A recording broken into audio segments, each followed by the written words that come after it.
যাচ্ছি তুতুক ভিলেজের পথে, টায়ার্ড হয়ে গেছি, তাই এই সুন্দর একটা জায়গা দেখে একটু রেস্ট নিতে থামলাম।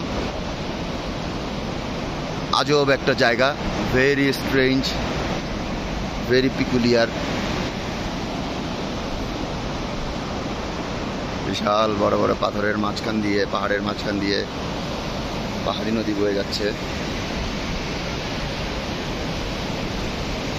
ফুল ভ্যালি।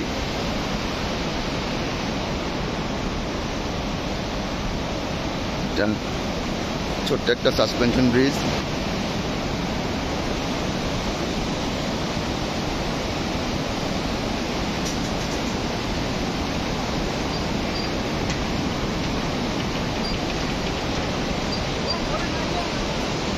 মনে হচ্ছে একটা গুহার মধ্যে চলে আসছি।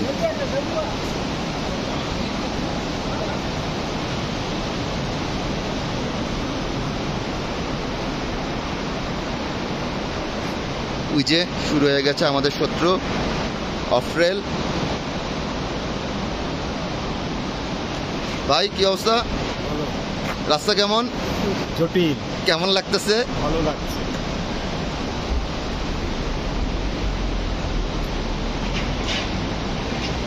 আর ড্রাইভটা কেমন হলো? এরোপ্লেনের মতো ড্রাইভটা।